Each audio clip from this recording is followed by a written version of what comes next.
សូមឲ្យបងប្អូនរាល់គ្នាបានប្រកបដោយព្រះគុណនិងសេចក្តីសុខសាន្តអំពីព្រះវរបិតានៃយើងរាល់គ្នានិងព្រះអង្គម្ចាស់ព្រះយេស៊ូវគ្រីស្ទអរគុណព្រះអង្គថ្ងៃនេះខ្ញុំនឹងលើកព្រះបន្ទូលមួយដើម្បីនឹងបកស្រាយចែកចាយដល់បងប្អូនទាំងអស់ការហៅសរសើរបង្កើនអរគុណព្រះអង្គអត្ថបទក្នុងពីដំណើរបង្កើនចំពោះ100ខ1ដល់ខ5ចំពោះ100មានតែ5ខទេបងប្អូនគឺនិយាយអំពីការដែលព្រះអង្គហៅយើងដើម្បីសរសើរបង្កើនខគោរពចូលគោរពបម្រើព្រះដោយចិត្តរីករាយអង្គយើងហៅយើងមកឲ្យយើងគ្រប់ព្រះអង្គយើងសរសើរព្រះអង្គដោយចិត្តរីករាយខ1មនាបត្រាជននៅផែនដីអើយចូលឡើងសំឡេងដោយអំណរថ្វាយព្រះយេហូវ៉ាខ2ចូលគោរពប្រណិប័តដល់ព្រះយេហូវ៉ាដោយអរសប្បាយឲ្យចូលមកនៅក្នុងចំពោះទ្រង់ដោយច្រៀងចម្រៀងចុះ3ត្រូវឲ្យដឹងថាព្រះយេហូវ៉ាទ្រង់ជាព្រះគឺទ្រង់ដែលបានបង្កើតយើងខ្ញុំជារបស់ផងទ្រង់យើងខ្ញុំជារាជរបស់ទ្រង់ហើយជាពងជាមនៅទីគង្វាលរបស់ទ្រង់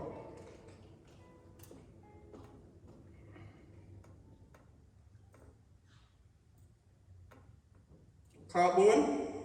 ចូលនាំគ្នាចូលតាមទ្វារទ្រង់ដោយពោលពាក្យអរព្រះគុណហើយចូលទៅក្នុងទីលានទ្រង់ដោយបទសរសើរចូលអរព្រះគុណដល់ទ្រង់ហើយសរសើរព្រះនាមទ្រង់ចុះខ5ជាខបញ្ចប់ពីព្រោះព្រះយេហូវ៉ាទ្រង់ល្អក្តីសប្បុរសនៃទ្រង់ស្ថិតស្ថេរនៅជានិច្ចហើយសេចក្តីស្មោះត្រង់របស់ទ្រង់ក៏នៅអស់ទាំងបំណងមនុស្សតទៅអាមែនអរគុណព្រះអង្គថ្ងៃនេះយើងរៀនអំពីការត្រាស់ហៅដើម្បីឲ្យយើងសរសើរដល់ការព្រះនាមទ្រង់មុននឹងចូលដល់វិភាគខ្ញុំលើកនៅអត្ថបទមួយដែលនៅក្នុងអាមេរិកដែលយើងបានរស់នៅនេះបងប្អូនស្គាល់ដៃណាសទេស្គាល់ដៃណាសគឺជាសត្វដែលធំអស្ចារ្យប៉ុន្តែការកន្លងមកហើយយើងឃើញមើលក្នុង movie មួយយើងដឹងហើយគ្មានអ្វីអស្ចារ្យជាងដៃណាសទេសូម្បីតែមនុស្សក៏ខ្លាចវាដែរប៉ុន្តែការប្រៀបធៀបថ្ងៃនេះចំនួនព្រះវិហារដ៏អស្ចារ្យនៅអាមេរិកហាក់ដូចជាធ្លាក់ចុះជាលំដាប់ពេលណាបងប្អូនស្ដាប់ពាក្យនេះបងប្អូនគិតចុះគឺដើមឡើយព្រះវិហារមួយគឺពេជ្រហើយយើងឧទាហរណ៍ព្រះវិហារយើងក៏ធ្លាក់ចុះជាលំដាប់ណាពួកគេកំពុងខ្លាយជាដូចជារឿងអតីតកាលដូចជាដៃណាសអញ្ចឹងឥឡូវគ្មានដៃណាសទេណានៅពេលដែលប្រើពាក្យថាព្រះវិហារដ៏អស្ចារ្យខ្ញុំមិននិយាយអំពីលុយមិននិយាយអំពីអគារធំកម្មវិធីដែលល្អឬទំហំនៃព្រះវិហារឬធ្វើកម្មវិធីអីនោះទេណាផ្ទុយទៅវិញខ្ញុំកំពុងនិយាយអំពីព្រះវិហារដែលបម្រើព្រះអង្គម្ចាស់យើងមកថ្ងៃនេះគឺថ្ងៃមកបម្រើព្រះអង្គម្ចាស់ដោយបទសរសើរនិយាយអំពីព្រះវិហារដ៏អស្ចារ្យគឺថ្ងៃដែលយើងមកដើម្បីសរសើរព្រះអង្គម្ចាស់នេះឯងហើយនៅមកនៅកិត្តិយសនិងស្រីល្អរបស់ទ្រង់យើងមកបម្រើព្រះអង្គដោយកិត្តិយសហើយស្រីល្អរបស់ព្រះអង្គទ្រង់ខ្ញុំជឿថាមានភាពផ្សំយ៉ាងតិច3 3យ៉ាងណាចាំបាច់ក្នុងជីវិតរបស់ក្រុមជំនុំសម្រាប់វាដែលបានហៅថាពាក្យមួយម៉ាត់ថាអស្ចារ្យពាក្យអស្ចារ្យហ្នឹងវាមានធាតុផ្សំ3ធាតុផ្សំទី1ក្រុមជំនុំដែលអធិដ្ឋានឃើញទេក្រុមជំនុំបានន័យថាយើងមកជុំគ្នានៅក្នុងព្រះវិហារយើងអធិដ្ឋានការអធិដ្ឋានម្នាក់ត្រូវចេះអធិដ្ឋានរៀងខ្លួនតើអំណោយទានដែលព្រះទ្រង់ប្រទានឲ្យយើងត្រូវចេះអធិដ្ឋានខ្លួនយើងប៉ុន្តែសេចក្តីបង្រៀនរបស់ព្រះអង្គបានន័យថាមាន3វគ្គសេចក្តីអធិដ្ឋានទី1គឺសរសើរដល់ការព្រះនាមទ្រង់ណាទី2គឺយើងសុំព្រះអង្គសុំអីក៏ដោយសុំក្តីសុខសាន្ត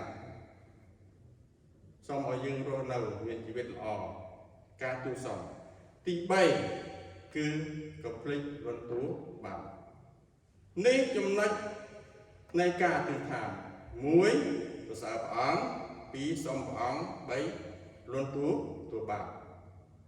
ធៀបចំទី2ក្រុមជំនុំដែលផ្សាយព្រះបន្ទូលរបស់ព្រះយើងម្នាក់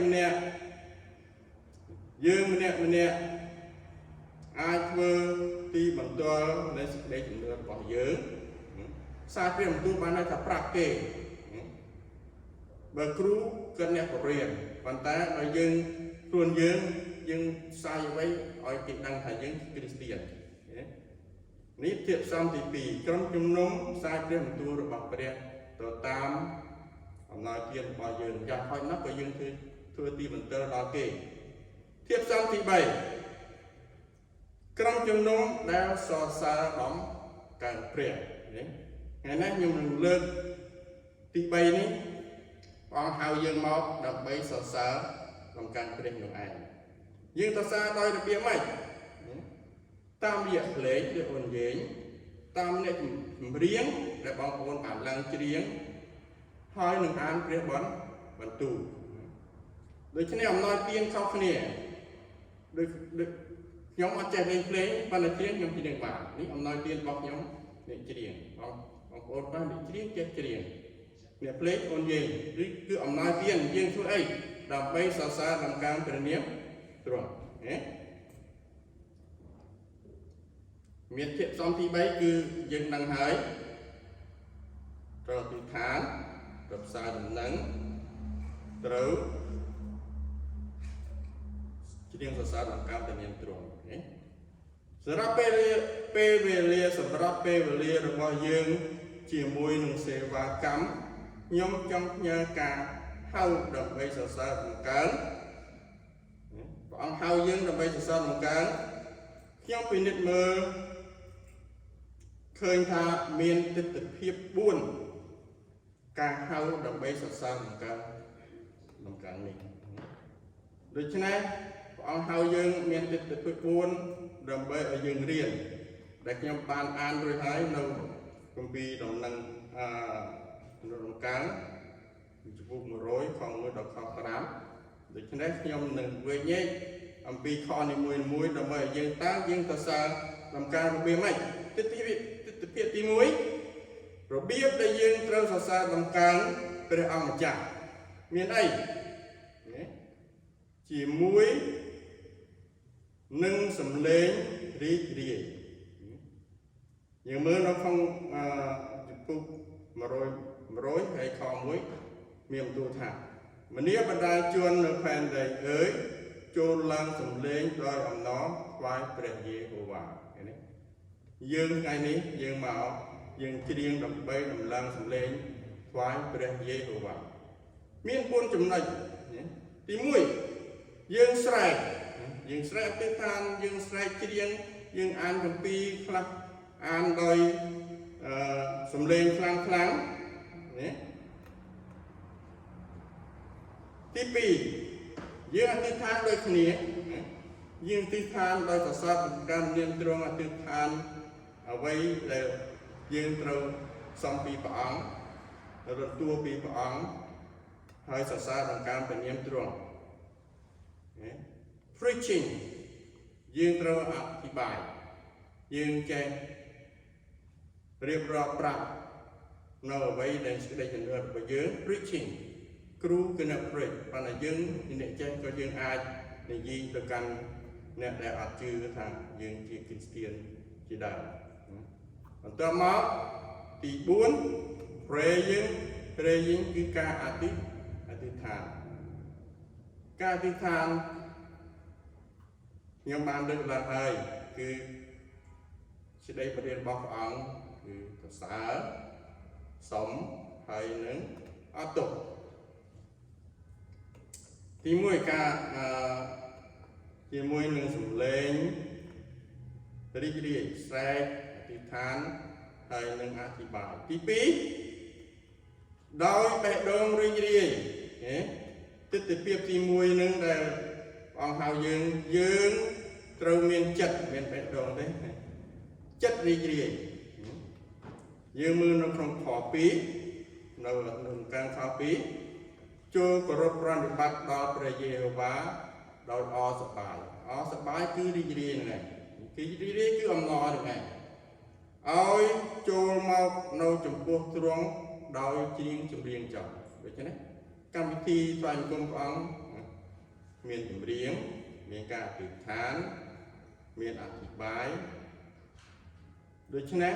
យើងធ្វើអីដោយចិត្តរីករាយអានេះទិដ្ឋភាពទី1ឥឡូវចូលដល់ទិដ្ឋភាពទី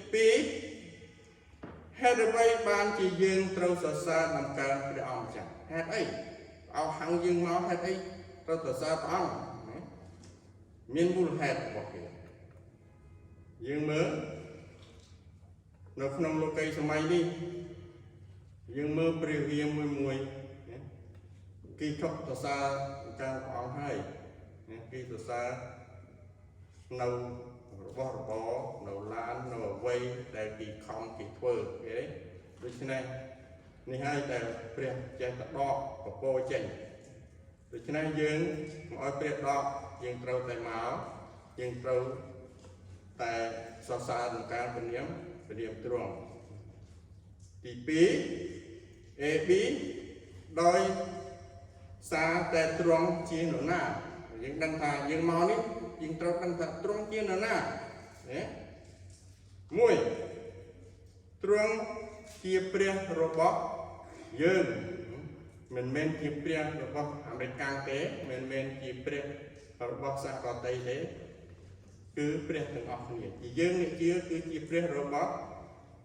យើងដូច្នេះនៅខ3បាននិយាយថាត្រូវយើងដឹងថាព្រះយេហូវ៉ាជាព្រះគឺទ្រង់ដែលបង្កើតយើងខ្ញុំ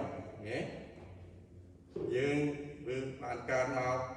ដោយសារទ្រង់ហើយកើតទី2គឺដោយសារវិញ្ញាណទ្រង់បានសន្ធិដ្ឋយើង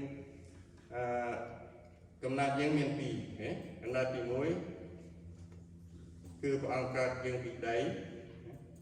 នៅក្នុងក្រឹតវិន័យយើងដឹងថាដីថាអស់ទៅយើងទៅដីវិញប៉ុន្តែទី2គឺយើងកើតដោយព្រះវិញ្ញាណបរិសុទ្ធឃើញទេព្រះអង្គបានចាក់ព្រះវិញ្ញាណបរិសុទ្ធស្ថិតដល់យើងដើម្បីឲ្យយើងរូបកាយស្លាប់ទៅប៉ុន្តែវិញ្ញាណរបស់យើងបានរស់យើងខ្ញុំជារបស់ផងទ្រង់យើងមិនមែនជារបស់យើងទៀតទេយើងត្រូវរៀបចំខ្លួនយើងស្លាប់ទៅយើងដឹងថាយើងទៅណាយើងដឹងថាព្រះអង្គទៅរៀបចំឲ្យយើងពេលស្លាប់ទៅព្រះអង្គនឹងលើកយើងទៅនៅកន្លែងដែលព្រះអង្គរៀបឲ្យយើងខ្ញុំជារាជរបស់ទ្រង់ហើយជាកូនជាមនៅទីគង្វាលរបស់ទ្រង់នេះជាទីគង្វាលរបស់លោកគ្រូភិរស័កក្រុមជំនុំគេទៀតគ្រូគង្វាលរបស់ជើងនេះចូលខ្ញុំជាឃើញនីមួយព្រះវិហារនីមួយត្រូវមានគ្រូគង្វាលប៉ុន្តែរួមសរុបពិភពលោកគ្រូគង្វាលគឺព្រះយេស៊ូវគ្រីស្ទB អ្នកមានអំណាច ឬជាអ្នកដែលខ្លាំងព្រះយេហូវ៉ាដែលខ្លួនឯងដែលមានស្រាប់ពាក្យនេះពិបាកស្ដាប់ដែលខ្លួនឯងមានស្រាប់យើងធម្មតាអ្វីគឺមានអ្នកបង្កើតណាតែមេផែនដីមិនកើតឯងទេគឺព្រះបានបង្កើតចាំមើលពីជំនាន់លោកម៉ូសេគាត់និយាយថាម៉េចនៅក្នុងខមណាំងចំពោះ3ខ14ព្រះទ្រង់មានបន្ទូលទៅម៉ូសេថាម៉ូសេថាពីព្រោះ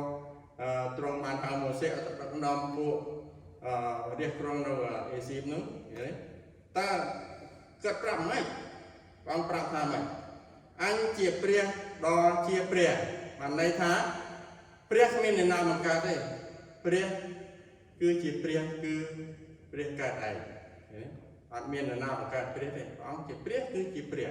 គ្មានអ្នកណាបង្កើតទ្រង់ទេតែក្រៅពីទ្រង់គឺមានអ្នកបង្កើតព្រះក៏អ្នកធ្វើអ្វីគឺមនុស្សធ្វើបានកើតតែព្រះអង្គបានប្រាប់ម៉ូសេថាម៉េចអញជាព្រះដ៏ជាព្រះរួចទ្រង់មានបន្ទូលទៅទៀតថាឯងត្រូវឆ្លើយប្រាប់ដល់ពួកកូនចៅអ៊ីស្រាអែលដូចនេះថាព្រះដ៏ជាព្រះទ្រង់បានចាត់ឲ្យខ្ញុំមកអ្នករាល់គ្នាពេលនោះហើយដែលម៉ូសេទៅប្រាប់ដល់ពួកអ៊ីស្រាអែលនៅក្នុងប្រទេសអេស៊ីបយើងដូចគ្នាឃើញទេព្រះបានហៅយើងហើយបានពីយើងមកទទួលជឿដល់ព្រះអង្គ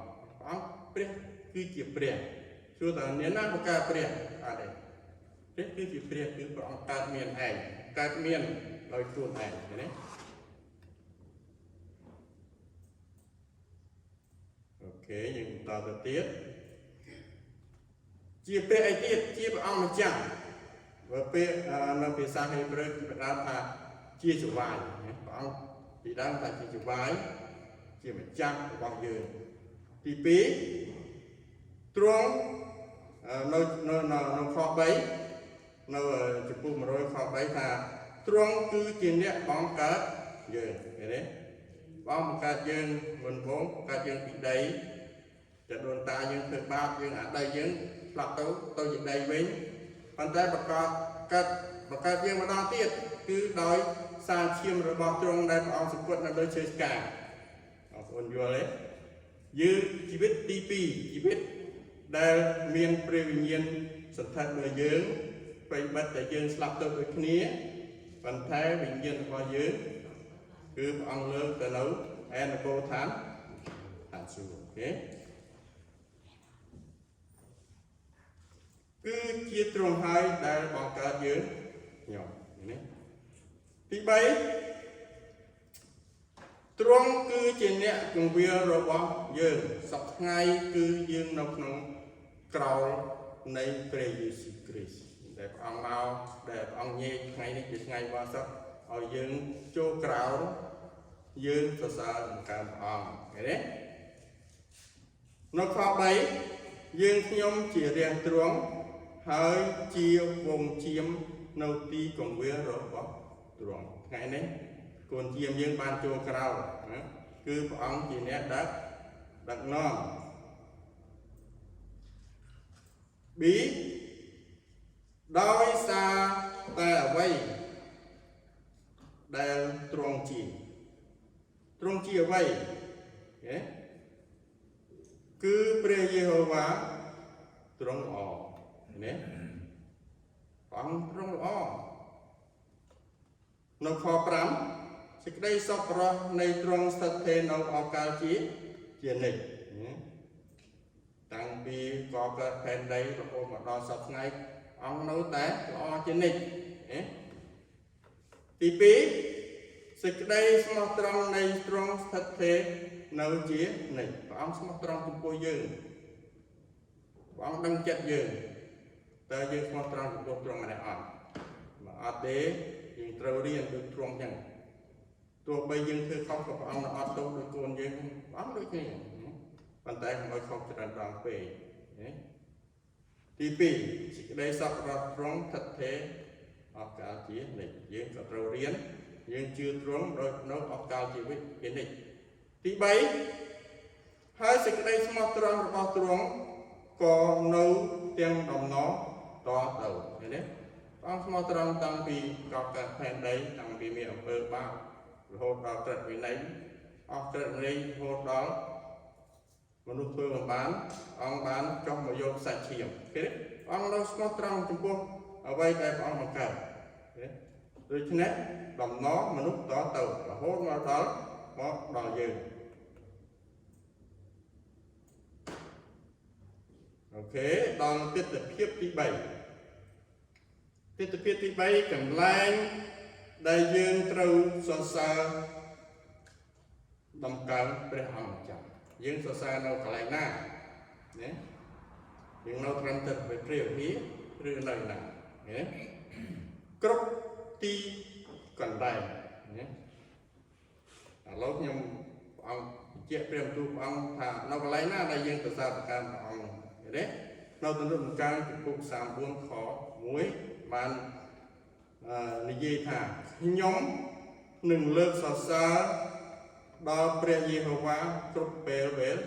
លាសេចក្តីសរសើរ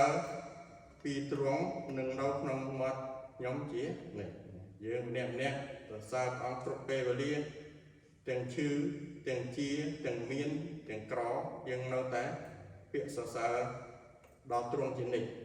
យើងក៏ដូចគ្នា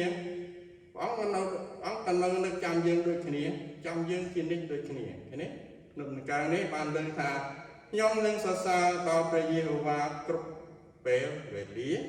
សេចក្តីសរសើរពីទ្រង់នឹងនៅក្នុងមាត់ខ្ញុំជាយើងត្រូវរៀនអូខេ B ជាពិសេសព្រះវិហារនៅក្នុងខ4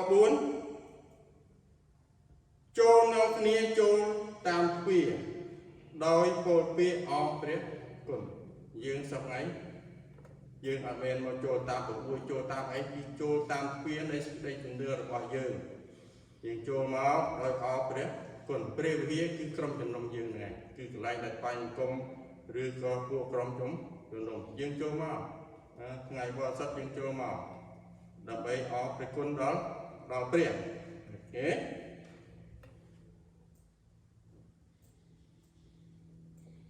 អូខេទីទិដ្ឋភាពទី4ជាទិដ្ឋភាពចុងក្រោយអ្នកណាដែលត្រូវសរសើរតម្កើងដល់ព្រះអង្គចាស់អ្នកណាអ្នកដែលមិនជឿគឺអ្នកណាដែលយើងត្រូវសរសើរតម្កើងព្រះអង្គចាស់ខ5បានបញ្ជាក់ថាខចុងក្រោយក្នុងទំនុកតម្កើងពីពុក100នៅខ5នេះបាននិយាយថាតើពីព្រោះព្រះយេហូវ៉ាល្អហើយសប្បុរសសេចក្តីសប្បុរសរបស់ទ្រង់ស្ថិតទេនៅជានិច្ចហើយសេចក្តីស្មោះត្រង់របស់ទ្រង់ក៏នៅអស់ដំណរមនុស្សតទៅព្រះអង្គបានបញ្ជាក់ហើយឃើញទេយើងត្រូវទៅសរសើរព្រះអង្គពីមុនព្រះយេហូវ៉ាតែឥឡូវនេះគឺព្រះយេស៊ូវគ្រីស្ទហើយនឹងព្រះនាមនឹងស្អីមួយទៀត Holy Spirit ដល់3គេវោបិតាព្រះបត្រានិងព្រះវិញ្ញាណបរិសុទ្ធអស់ទាំងដំណរតទៅរហូតតាំងពីដើមមករហូតដល់ដែលយើងឥឡូវណា All generation គឺគ្រប់ចំនួនតាំងពីចំនួនដើមតាំងពីយើងនៅមិនទាន់ជឿរហូតដល់យើងបានជឿគឺថាអង្គនៅតែស្មោះត្រង់ចំពោះយើងជានិច្ចអូខេនៅចង់បញ្ចប់យើងទាំងអស់គ្នាមិនមានអារម្មណ៍ដូចគ្នាទេដូច្នេះពិធីថ្វាយបង្គំនៅព្រះវិហារមួយគឺខុសគ្នាព្រះវិហារខ្លះអត់មានភ្លេងទេព្រះវិហារខ្លះគឺមានភ្លេងដូច្នេះគឺខុសគ្នាយើងទាំងអស់គ្នាមិនមានអារម្មណ៍ដូចគ្នាទេដូច្នេះមិនមែនមនុស្សទាំងអស់នឹងសរសើរព្រះអង្គម្ចាស់តាមរបៀបដូចគ្នាទេអ្នកខ្លះនឹងសរសើរទ្រង់ទាំងទឹកភ្នែកខ្លះគឺ ការខ្លាញ់គុំព្រះអង្គគេអធិដ្ឋានគេស្រក់ទឹកភ្នែកណាដូច្នេះការខ្លាញ់គុំគឺខុសគ្នាអ្នកផ្សេងទៀតដោយថ្នាំញញឹមគេខ្លះគេអធិដ្ឋានគេអរគុណព្រះអង្គសារពានបង្កើតអ្នកទ្រង់គឺដោយការញញឹម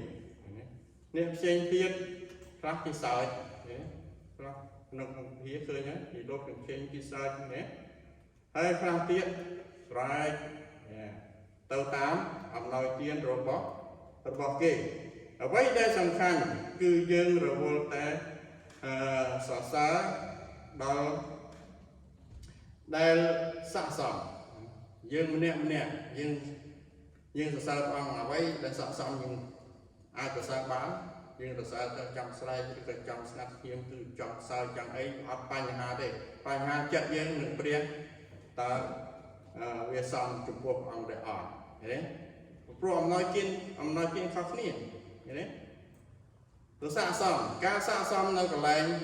ខ្លះនៅផ្ទះខ្លះនៅព្រះវិហារខ្លះនៅទីកន្លែងផ្សេងពាក្យអធិដ្ឋានកាពាក្យតសានៅគ្រប់ទីកន្លែងដែលយើងស័ក្តិសមនឹងធ្វើដូច្នេះនៅចំបញ្ចប់ដែលសេចក្តីនេះបានន័យថាសេចក្តីសរសើរពីទ្រង់នៅក្នុងមាត់ខ្ញុំជានេះហើយដែលយើងត្រូវរៀនសរសើរអំពីព្រះអង្គនៅចិត្តនៅគំនិតនៅមាត់យើងជានេះអេមែនអរគុណព្រះអង្គសូមព្រះអង្គមានពរ